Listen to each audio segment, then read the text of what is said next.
If Ronnie went back to 1992 and re-architected his future training to be more science-based, would he be more jacked? Yeah. Well, I hope that you're being like tongue-in-cheek. Again, from a technical perspective, very good incline pressing. Is it ideal? No. Could he spend some time at the bottom and stretch out a little deeper? Totally. Imagine how much more jacked Ronnie Coleman could be if he trained like Mr. Mike. Ronnie's not exactly the poster child for what you would consider optimized training. The common retort to that is like, yeah, but he's Ronnie, so shut the fuck up because he's 8-time Mr. Olympia and you ain't shit. That is my answer to that as well, Mike. I'm bigger and stronger than Mike Metzer. That's it. If you can't handle the gear, you ain't sticking around the sport. That's true for me. Because a bag of shit that gets bigger is just a bigger bag of shit. That's it. Ronnie Coleman is considered one of the GOATs of bodybuilding, 8 times Mr. Olympia. But how many more Olympias could big Ronnie Coleman have won if he had trained using Dr. Mike Isratel's science-based lifting? I am the jacked stacked Daddy Shreddy, and let's get ready to watch Mike critique Ronnie Coleman. If Ronnie went back to 1992 and re-architected his future training to be more science-based,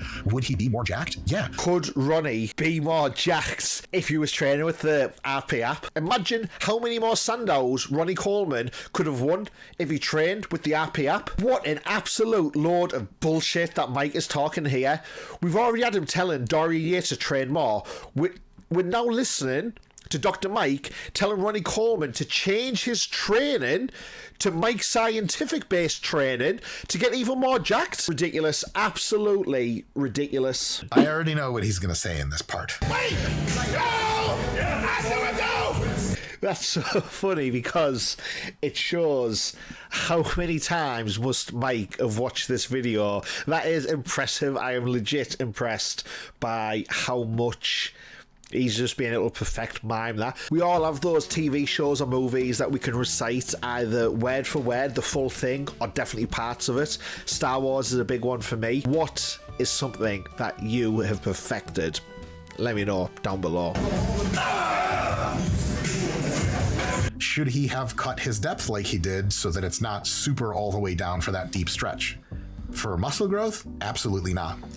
But it pays to remember that Ronnie didn't grow basically any muscle like this. Anyone who has followed Ronnie Coleman or knows even just a little bit about him knows that in his very early days, Ronnie trained like a powerlifter. Can I critique this? No. But I bet you're going to try. I bet you will try because you've made a video on it, Mike. One of the biggest things in success at the highest levels of pro bodybuilding is, can you handle the drugs? The drugs are necessary at that level. Even with all the PEDs that you're taking, maybe you need to ask yourself whether it's worth it, mate. And if psychologically,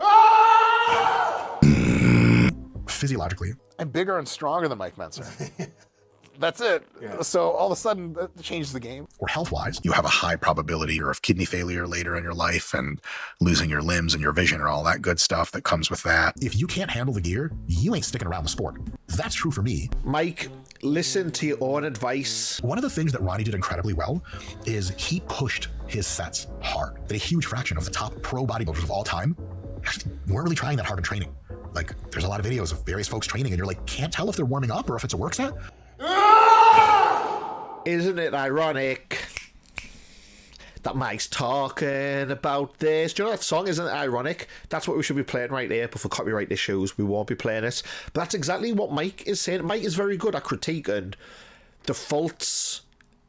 Mike is very good at seeing the faults he exhibits with his own training, in his own diet, in his own PED usage. He's very good at knowing what he does wrong, but then projecting it on to other people, but then not having the self-awareness to understand that for himself. Because we've all seen Mike's training videos.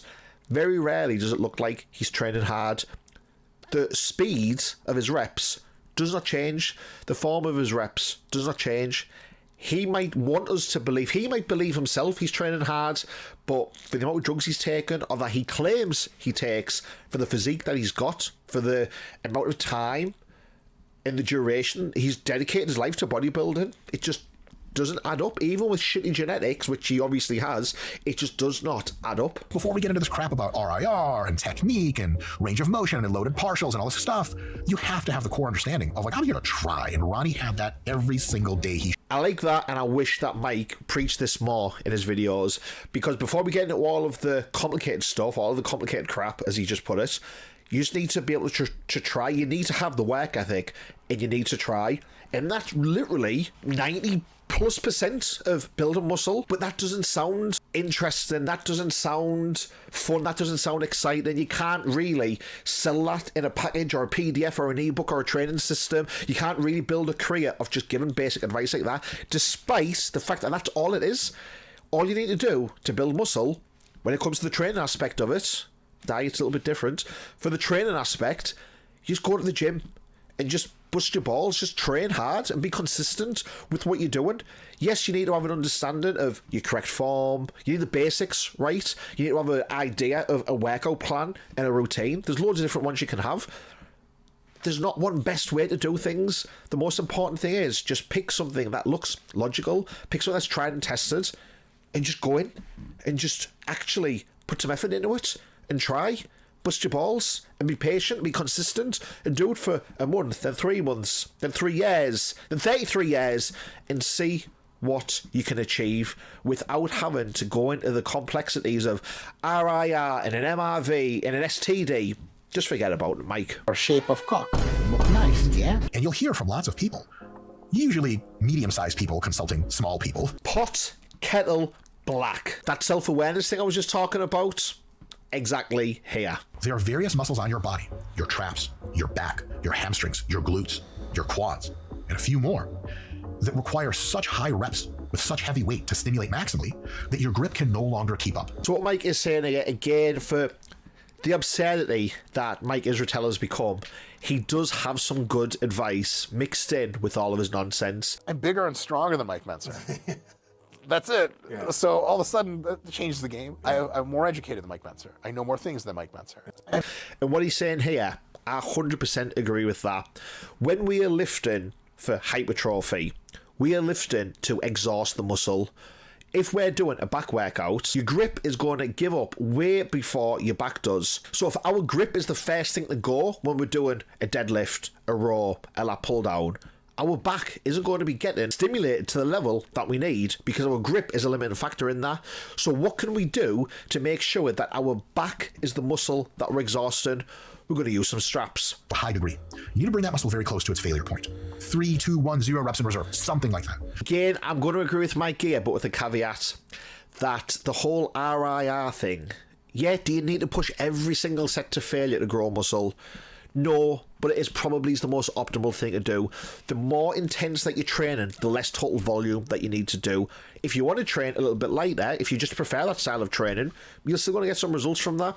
The problem when it comes to this 3 RIR stuff is it's very hard for your casual lifter. And your casual lifter is going to be the kind of audience that Mike has. It's very hard for that person to understand what true failure is. They're going to be stopping their idea of failure. I can guarantee you they're still going to have 5, 6, if not more reps to be able to go. Their idea of failure might just be when they're starting to feel a little bit of a burn or a little bit of discomfort in the muscle. What's my RIR on that, Mike? 12? No way. You think I had 12 more reps on that set? If you knew how to train hard. By stopping 3 reps short of that, you could be stopping 10 reps short of failure, and you're going to be making no gains whatsoever. Ronnie's not exactly the poster child for what you would consider optimized training. The common retort to that is like, yeah, but he's Ronnie, so shut the fuck up because he's 8-time Mr. Olympia and you ain't shit. I'm bigger and stronger than Mike Menser. That's it. That is my answer to that as well, Mike. But an argument coming from someone should never be appraised based on who it comes from. Only what the argument says, only the logical structure. So if Ronnie told you, I bet if I didn't do all that crazy ass shit, I would have been much healthier and actually gone grown a bit of muscle. Would you be like, who the f are you to tell Ronnie, oh wait, you are Ronnie Coleman? How is it any different coming from him? This is interesting because Mike has said numerous times in interviews he's preached his PhD, which ends up being bullshit. It's an absolutely garbage piece of academia. Because it's coming from him, because he has that doctor, he's got that doctorate, because he is Dr. Mike, we're meant to take the advice coming from him being more credible. He's built a massive multi-million dollar business from that. So what he's saying here, very, very hypocritical. I'm more educated than Mike Menser. I know more things than Mike Menser. The person that the advice is coming from, you would think of, okay, if Ronnie Coleman is giving me some advice about building muscle, maybe that carries a little bit more weight than someone who has no muscle on the body whatsoever. By Mike giving his science-based lifting advice because he has a PhD, you would think it carries more weight. However, it actually isn't the case, is it, Mike? Because a bag of shit that gets bigger is just a bigger bag of shit. Isn't copying the top pros. It's learning as much as you can from them that makes sense and the things they did right. And then combining that with some science and critical thinking to be like, okay, I'm going to take the stuff that seems to work, the intensity, the dedication, some of really great techniques and exercises, and I'm going to take that, but I'm going to also take the science technique shit because I want to maximize my ability to perform well. We've only got a slow round of applause for Mike there because I agree with some of what he was saying there. I agree with you take bits of... there's so much advice out there, okay? There's so many right ways to build muscle. There's so many right ways to build strength. There's so many right ways to get into better shape. Just because one way works for one person doesn't mean that's the only way that you can do something. Listen to everyone. Take the bits that you think work best. You try it on yourself. Then draw from some of the academia. Draw from some of the things that are proven through science. But we need to be so careful when it comes to the science-based lifting because there's a lot of studies out there where the training, the sample, the people who are using in the tests, those people are in different leagues to an advanced lifter, an intermediate lifter. A lot of these studies are done on untrained people, and it's so easy for an untrained person to do almost anything when it comes to weight and build some muscle. So we can't take what a lot of these studies say as actual facts because it doesn't apply to the kind of people, in most cases, who are actually trying to build muscle. His ability to still say things while training is hilarious. You'll never hear me say lightweight in the middle of a rep, but Ronnie can do it all. Again, from a technical perspective, very good incline pressing. Is it ideal? No. Could he spend some time at the bottom and stretch out a little deeper? Totally. Yeah, I think building a chest like that, benching the 200-pound dumbbells in each hand, I don't think really like holding a little stretch at the bottom is really going to do much for Ronnie Coleman at this level. But who knows, maybe if he did apply this training technique, he'd have had 10 Olympias. Ronnie didn't always train as hard as he could have. He trains hard. He takes the sets to failure, and that's in scare quotes because could Ronnie try like psychonically like extra super hard and get a few more reps? Yeah. Again, debatable. I have seen Mike talk about it's hard to look at some...